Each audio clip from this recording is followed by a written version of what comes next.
सूरतुल आराफ की एक आयत लिखी हुई है। तो आज का हमारा काम इस एक आयत की गहराई में उतरना है। देखते हैं कि इसके अल्फाज में क्या कुछ छुपा हुआ है। आइए गुफ्तगू का आगाज तिलावत कुरान पाक से करते हैं। आऊज़ु बिल्लाहि मिनश शैतानिर रजीम, बिस्मिल्लाहिर्रहमानिर रहीम। अवाजिबतुम अन जाअकुम ज़िक्रुम मिर रब्बिकुम अला रजुलिम मिनकुम लियुनज़िरकुम वलितत्तकू वलअल्लकुम तुरहमून। तो इस आयत की शुरुआत ही देखें ना, एक ऐसे सवाल से हो रही है जो बंदे को हिलाकर रख देता है। अवा अजिबतुम यानी क्या तुम्हें इस बात पर हैरत हुई? ये कोई आम सा जुमला नहीं है। ये तो सीधा मतलब मुखातिब के जज्बात को चैलेंज कर रहा है, उसकी हैरानी पर ही सवाल उठा रहा है। बड़ा दिलचस्प है ये कि हैरानी है किस बात पर आखिर। जी, और यही इस आयत का आप कहें कि सबसे ताकतवर नुक्ता है। कुरान यहाँ ये नहीं पूछ रहा कि क्या तुम्हें मेरे पैगाम पर हैरत हुई, नहीं, बल्कि हैरत की वजह कुछ और बताई जा रही है। आयत का अगला हिस्सा इसे खोलता है। आला रजुलिम मिनकुम, यानी इस बात पर कि ये पैगाम तुम ही में से एक आदमी के जरिए तुम तक पहुंचा है। असल मसला पैगाम नहीं है, पैगाम लाने वाला है। अच्छा, ताज्जुब इस बात पर है कि खुदा ने किसी फरिश्ते या किसी गैर मामूली मखलूक के जरिए बात क्यों नहीं की। पैगाम पहुंचाने के लिए तुम्हारे ही जैसे, तुम्हारे बीच रहने वाले एक इंसान को क्यों चुना? तो ये तो इंसानी नफ्सियात का एक बहुत ही बुनियादी नुक्ता है।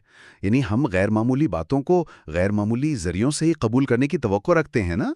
जब कोई बहुत बड़ी जिंदगी बदल देने वाली हकीकत हमारे ही जैसे एक आम इंसान के जरिए आती है, तो पहला रद्द अमल शक का होता है।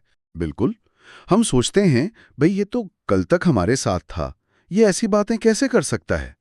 ये बिल्कुल वैसा ही है कि जैसे कोई बचपन का दोस्त अचानक आपको बिजनेस के बड़े गहरे राज बताए। तो आप सोचेंगे तुम्हें क्या पता, हम तो साथ ही बड़े हुए हैं। हाँ हाँ, बिल्कुल। बिल्कुल यही बात है। ये रजुलिम मिनकुम यानी तुम में से ही एक आदमी का जो जुमला है ना, ये इस पूरी नफ्सियाती रुकावट को बयान कर देता है। तारीख में हमेशा यही हुआ है। जब भी कोई नबी अपनी ही कौम में खड़ा हुआ तो सबसे पहला ऐतराज यही था, ये तो हम जैसा ही बशर है। लोग पैगाम की सच्चाई पर गौर करने से पहले लाने वाले की ज़ाहिरी हैसियत में अटक गए। सही। ये आयत इसी इंसानी कमजोरी की तरफ इशारा कर रही है कि तुम पैगाम की अजमत को देखो, ये मत देखो कि उसे लाने वाला कितना आम है। जी, ये बात तो बहुत गहरी है। अच्छा, तो ये तो हुई पैगाम लाने वाले पर हैरत की, लेकिन जो पैगाम लाया गया उसके लिए भी एक बहुत खास लफ्ज़ इस्तेमाल हुआ है, ज़िक्रुन मिन रब्बिकुम, यानी तुम्हारे रब की तरफ से एक याद दहानी। इल्म या खबर नहीं, बल्कि ज़िक्र। इसका मतलब तो ये हुआ कि ये कोई बिल्कुल नई बात नहीं है। जी बिल्कुल, ये किसी भूली हुई बात की याद दहानी है। अच्छा। और ये इस पैगाम की नौयत को मुकम्मल तौर पर बदल देता है। देखें, अगर ये नई इन्फॉर्मेशन होती तो उसे सीखना पड़ता, याद करना पड़ता, लेकिन जिक्र का मतलब है कि ये सच्चाई इंसान की फितरत में, उसकी रूह में पहले से मौजूद है। ये उस बुनियादी शऊर को जगाने का अमल है कि हमारा एक खालिक है, एक रब है। पैगंबर बाहर से कुछ नहीं डाल रहा, बल्कि अंदर सूई हुई फितरत को बेदार कर रहा है। तो इसका मतलब है कि पैगाम लाने वाला भी जाना पहचाना, जी, और पैगाम भी अपनी असल में अनजान नहीं बल्कि हमारी फितरत का हिस्सा है। ये तो सुनने वाले पर जिम्मेदारी और बढ़ा देता है। दुरुस्त। और फिर उसका मनबा देखें, मिन रब्बिकुम, तुम्हारे रब की तरफ से। यहाँ रब का लफ्ज़ है जिसमें पालने परवरिश करने का पहलू नुमाया है। ये एक ताल्लुक का एहसास दिलाता है ना। बिल्कुल। तो अब तक तस्वीर ये बनती है कि तुम्हारा ख्याल रखने वाले रब की तरफ से तुम्हारे ही जैसे एक इंसान के जरिए एक ऐसी बात याद दिलाई जा रही है जो तुम्हारी फितरत पहले से जानती है। और इस तमहीद के बाद आयत अपने असल मकसद की तरफ आती है। जी, और वो मकसद 3 हिस्सों में बयान हुआ है और उनकी तरतीब बड़ी कमाल की है। पहला, लियुनदिरकुम, यानी ताकि वो तुम्हें खबरदार करे। दूसरा, वलितत्तकू, यानी और ताकि तुम परहेजगारी इख्तियार करो। और तीसरा, वलअल्लकुम तुरहमून, यानी और ताकि तुम पर रहम किया जाए। ये सिर्फ 3 अलग अलग मकासद नहीं लगते, बल्कि एक सफ़र के 3 पड़ाव महसूस होते हैं। लेकिन यहाँ एक सवाल जहन में आता है, आगाज एक वार्निंग से क्यों? एक मनफी बात से शुरू करना कुछ अजीब नहीं लगता? ये बहुत अहम सवाल है। दरअसल इंजार यानी खबरदार करना गफलत को तोड़ने के लिए सबसे मुअस्सर तरीका है। آپ سوچیں اگر کوئی گہری نیند میں ہو اور اس کے گھر میں آگ لگ جائے تو آپ اسے نرمی سے تو نہیں اٹھائیں گے، نہیں، بالکل نہیں۔ آپ چیخ کر اسے جھنجھوڑ کر جگائیں گے کیونکہ خطرہ حقیقی ہے۔ انذار کا مقصد ڈرانا نہیں بلکہ بیدار کرنا ہے، یہ بتانا ہے کہ جس راستے پر تم چل رہے ہو اس کے آخر میں گڑھا ہے۔ صحیح۔ یہ تو محبت کی سب سے بڑی علامت ہے کہ کسی کو آنے والے خطرے سے آگاہ کر دیا جائے۔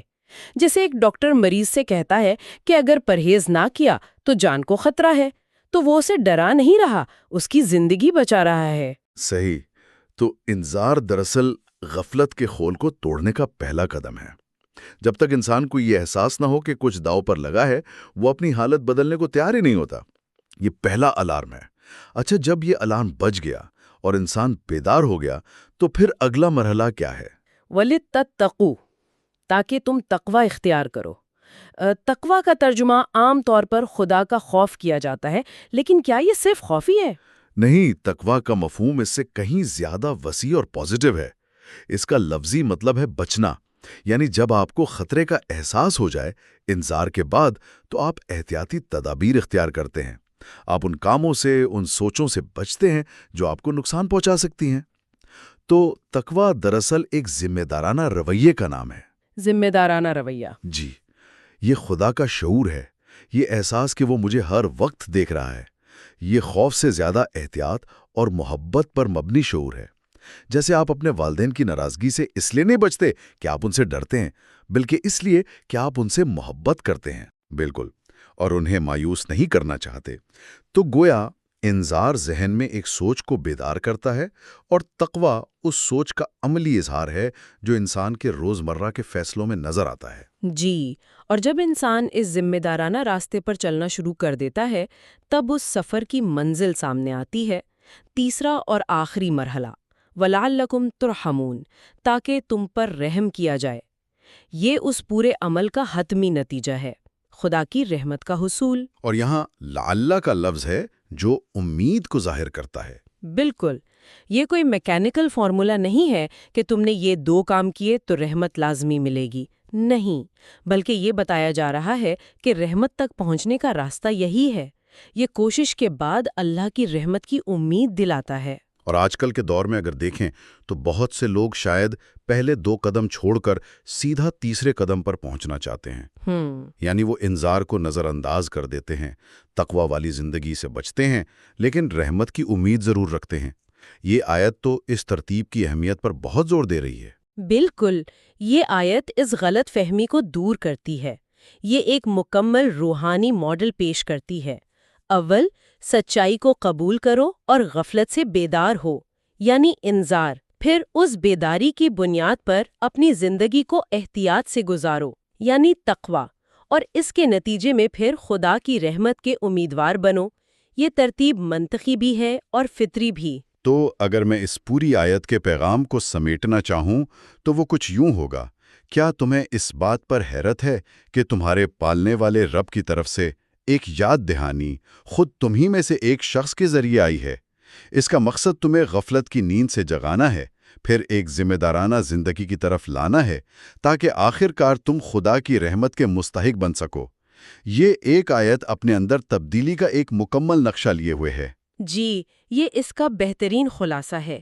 یہ آیت بڑی خوبصورتی سے پیغام کے ماخذ، اس کی نوعیت اور اس کے حتمی مقصد کو ایک ہی لڑی میں پرو دیتی ہے، اور ساتھ ہی یہ انسانی نفسیات اور روحانی ترقی کے جو ناگزیر مراحل ہیں انہیں بھی واضح کر دیتی ہے۔ اور سب کچھ ایک سادہ سے سوال سے شروع ہوتا ہے۔ کیا تمہیں اس بات پر تعجب ہے؟ کی وجہ سے یا تو انہیں پہچاننے سے قاصر رہتے ہیں یا نظر انداز کر دیتے ہیں۔ اس پر مزید غور کرنے کے لیے ایک خیال یہ ذہن میں آتا ہے کہ یہ کتنی دلچسپ بات ہے کہ ایک ہی پیغام بے وقت خبردار کرنے والا بھی ہے اور رحمت کی طرف لے جانے والا بھی۔ انتباہ اور امید کے درمیان یہ جو گہرا تعلق ہے، یہ انسانی رہنمائی کے لیے اتنا ضروری کیوں ہے؟ اور ہماری زندگی میں سختی اور نرمی کا توازن کیسے قائم ہوتا ہے؟